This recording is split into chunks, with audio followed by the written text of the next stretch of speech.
Mowgli बहुत ही शांति से chowmein के टुकड़े मिला रहा है। बगल में लक्ष्मी टिफिन के डब्बे सेट कर रही है। तभी वीरू घर के अंदर आता है। हवा में गहरी सांस लेते हुए कहता है, आहा मोगली भाई, तुम्हारे हाथों में क्या जादू है यार। इस खुशबू से ही मेरी आधी भूख मिट गई। एक प्लेट अभी के अभी लगा दे मेरे भाई। मोगली अपना काम करते हुए कहता है, वीरू, मंचूरियन का ठेला शाम को ठीक 5 बजे खुलता है। अभी रसोई में कोई टेस्टिंग नहीं चलेगी। साम्राज्य का तो पता नहीं, लेकिन मेरे हाथ का ये चमचा जरूर टूट जाएगा।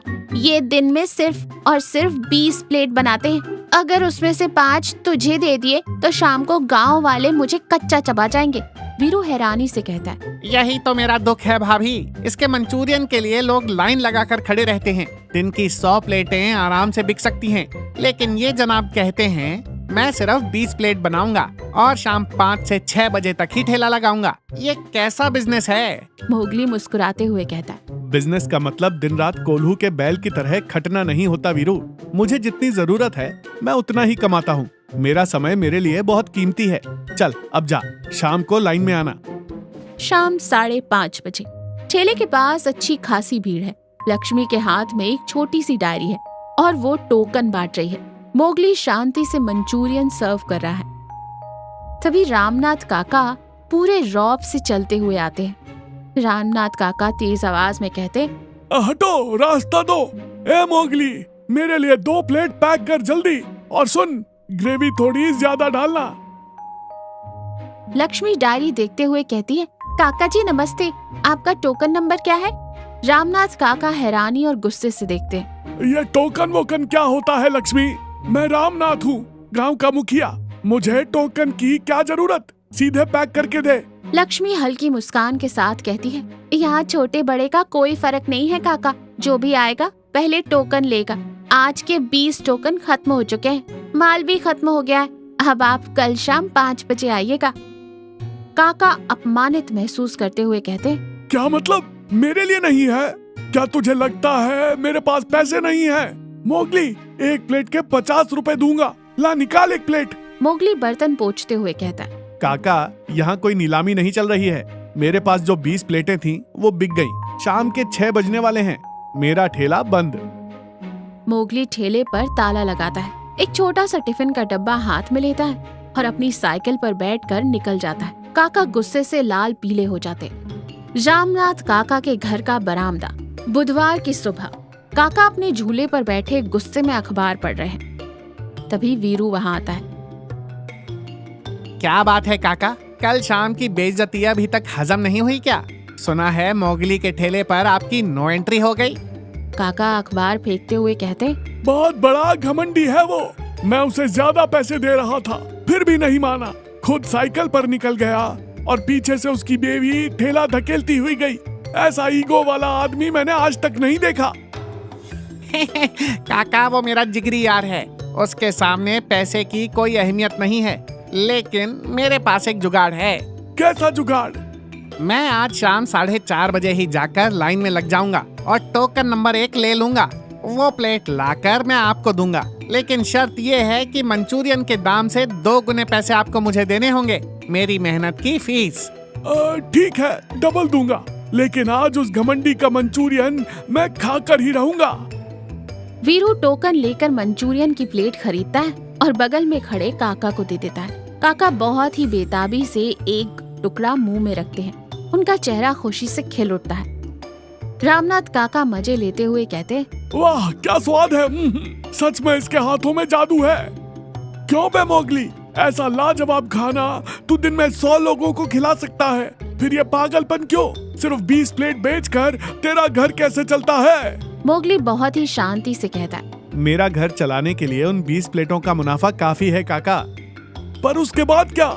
शाम 6 बजे ठेला बंद करके पूरा दिन क्या करता है तू? घर जाकर सो जाता है?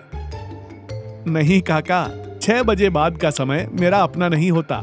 तभी लक्ष्मी आकर ठेला समेटने लगती है। मोगली फिर से अपना वो छोटा टिफिन का डब्बा उठाता है और साइकिल से गांव के बाहर की तरफ निकल जाता है।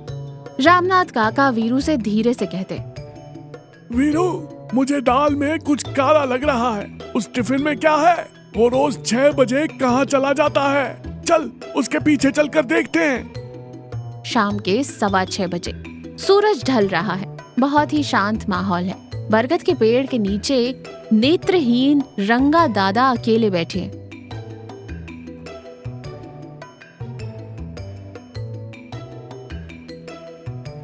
मोगली अपनी साइकिल से आता है और दादा के पास जाकर बैठ जाता है। रामनाथ काका और वीरू कुछ ही दूर पर पेड़ के पीछे छुपकर सब देख रहे हैं। मोगली दादा का हाथ पकड़ते हुए कहता है, दादा मैं आ गया, भूख लगी है? रंगा दादा खुश होकर कहते, मेरी भूख पेट की नहीं है बेटा मोगली। पूरा दिन इस अंधेरे में अकेले बैठे बैठे कटता नहीं है। जब तू आकर मुझसे 2 बातें करता है तब जाकर लगता है कि मेरा दिन पूरा हुआ। मोगली टिफिन खोलता है। उसमें मुलायम पका हुआ चावल और दाल है। वो अपने हाथों से दादा को खिलाने लगता है। लो दादा खाओ। आज शाम की हवा बहुत ठंडी और अच्छी चल रही है और पता है आसमान एकदम लाल रंग का हो गया है। बहुत सुंदर लग रहा है। तू जब ऐसे बताता है ना बेटा तो मुझे लगता है जैसे मैं अपनी आंखों से सब देख रहा हूँ। गांव में सब पैसों के पीछे भाग रहे हैं पर तू रोज मेरे लिए 1 घंटा निकालता है। मैं तेरा ये कर्ज कैसे चुकाऊंगा मोगली? पेड़ के पीछे खड़े काका और वीरू को ये सारी बातें साफ साफ सुनाई देती हैं। दोनों हैरान रह जाते। वीरू, ये था उस टिफिन में। ये है उसका 6 बजे के बाद का राज।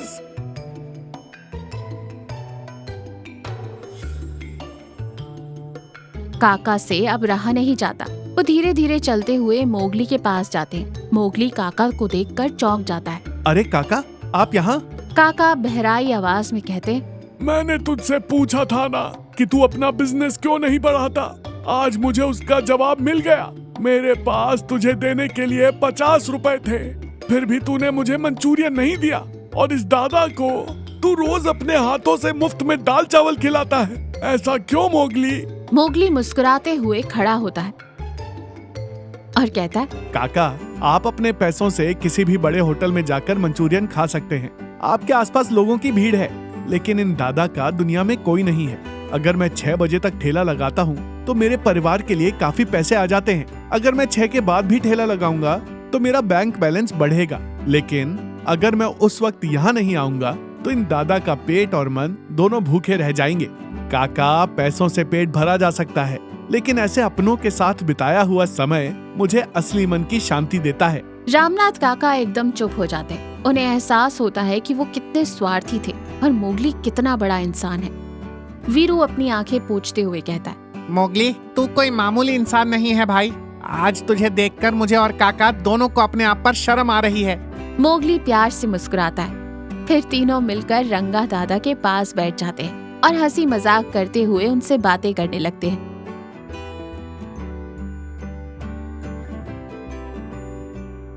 तो देखा, जिंदगी में पैसे कमाना जरूरी हो सकता है, लेकिन अपने साथी इंसानों, खासकर बेसहारा लोगों के लिए हम जो समय निकालते हैं उसकी कोई कीमत नहीं होती।